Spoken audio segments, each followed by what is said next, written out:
بسم اللہ الرحمن الرحیم۔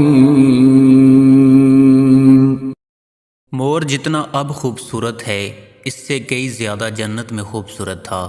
مور کی خوبصورتی پہ سبھی پرندے فدا تھے، لیکن ان سب خوبیوں کے باوجود مور سے ایسی کون سی خطا ہو گئی تھی جس سے اللہ تبارک و تعالیٰ نے مور کو جنت سے نکال دیا۔ اللہ تعالیٰ نے جب حضرت آدم علیہ السلام اور اماں حوا کو پیدا فرمایا، اس کے بعد ان کو جنت میں بھیج دیا۔ وہ دونوں جنت میں بہت ہی پرسکون رہتے تھے، بہت ہی لذیذ میوے پھل کھایا کرتے تھے، لیکن ایک اناج جس کو کھانے سے اللہ پاک نے انہیں منع فرمایا، اور وہ اناج گندم تھا۔ چونکہ شیطان حضرت آدم علیہ السلام کی وجہ سے ہی جنت سے نکالا جا چکا تھا، اسی وجہ سے شیطان کی حضرت آدم علیہ السلام سے دشمنی ہو گئی تھی۔ شیطان یہ چاہتا تھا کہ وہ کسی بھی طرح حضرت آدم علیہ السلام کو جنت سے نکال دے اور ساتھ میں اماں حوا کو بھی جنت سے نکال دے۔ جب شیطان کو یہ خبر ہوئی کہ حضرت آدم علیہ السلام کو تمام میوے کھانے کی اجازت ہے لیکن گندم کھانے کی اجازت نہیں، تو شیطان انتقام کی آگ دل میں لیے جنت کے دروازے کے پاس بیٹھ گیا اور 300 سال تک وہاں پر بیٹھا رہا کہ کوئی جنت کے دروازے سے باہر آئے اور شیطان اس سے بات کر سکے۔ ایک دن اچانک سے مور جنت سے باہر آ گیا۔ شیطان اس کو دیکھتے ہی بہت خوش ہو گیا۔ شیطان نے پوچھا، اے خوبصورت پرندے، تم کون ہو؟ مور بولا کہ میں مور ہوں، اب تم اپنا تعارف کرواؤ۔ شیطان نے جواب دیا کہ میں عالم کروبہ کے ایک فرشتہ ہوں، میں اللہ پاک کی عبادت سے ایک پل بھی غافل نہیں ہوتا۔ میں چاہتا ہوں کہ میں جنت میں جاؤں، وہاں کی نعمتوں کا اپنی آنکھوں سے مشاہدہ کروں۔ شیطان مور سے کہنے لگا کہ تم مجھے جنت کے اندر لے جاؤ، میں تمہیں 3 ایسی باتیں بتاؤں گا جس سے تمہیں ابدی زندگی حاصل ہو جائے گی، تمہیں بڑھاپا اور بیماری کبھی نہیں آئے گی، تم ہمیشہ جنت میں ہی رہو گے۔ شیطان کی یہ باتیں سن کر لالچ میں آ کر مور نے کہا کہ مجھ میں تو اتنی طاقت نہیں کہ میں تمہیں جنت کے اندر لے جاؤں، لیکن ایک سانپ میرا دوست ہے، وہ شاید تمہاری مدد کر سکے۔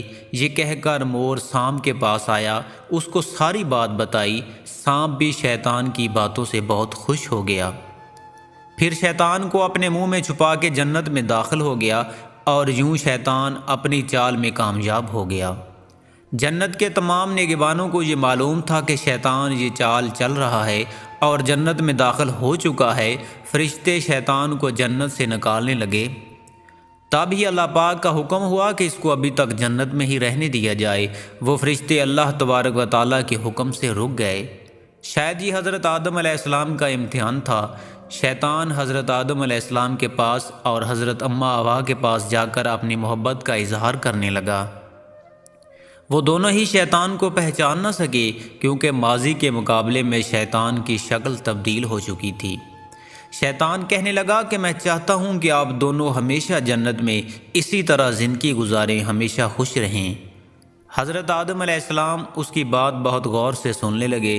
شیطان نے کہا کہ اگر آپ میری بات مان جائیں تو آپ کو جنت کی اور بھی تمام سہولتیں ملیں گی۔ حضرت آدم علیہ السلام شیطان کے بہکاوے میں آ کر کہنے لگے، یہ کس طرح ممکن ہے؟ شیطان کہنے لگا، ایک گندم کا دانہ اگر آپ دونوں چکھ لیں تو آپ کو ابدی حیات حاصل ہو جائے گی اور آپ جنت میں ہی رہیں گے۔ یہ بات سن کر حضرت آدم علیہ السلام کے دل میں رجحان پیدا ہوا، لیکن ان کے دل میں اللہ کی نافرمانی کا خوف غالب آ گیا، جبکہ اماں حوا شیطان کی باتوں میں آ گئی، جس پر اماں حوا نے حضرت آدم علیہ السلام کو راضی کر لیا۔ پھر اس کے بعد ان دونوں نے گندم کے دانے کو چکھ لیا۔ جیسے ہی گندم کا دانہ ان کے اندر گیا تو دونوں کے ستر واضح ہو گئے، جس کے بعد دونوں اپنے اپنے ستر چھپانے لگے اور خوف خدا سے کانپنے لگے۔ اسی دوران اللہ تبارک و تعالیٰ نے فرشتوں کو یہ حکم دیا کہ حضرت آدم علیہ السلام اور اماں حوا دونوں کو زمین پر اتار دو۔ حضرت آدم علیہ السلام کو سری لنکا کے قریب نیچے زمین پہ بھیج دیا، جبکہ اماں حوا کو جدہ کی سرزمین پر اتارا گیا۔ جن خوبصورت پیروں سے چل کر مور شیطان کو جنت کے اندر لے کر آیا تھا، وہی خوبصورت پاؤں اللہ پاک نے مور سے لے لیے۔ سانپ جو اپنے منہ میں شیطان کو چھپا کر لایا تھا، اس کے منہ کی خوبصورت خوشبو کو چھین کر اس میں زہر ڈال دیا گیا، پھر مور کے ساتھ ساتھ سانپ کو بھی جنت سے نکال دیا گیا۔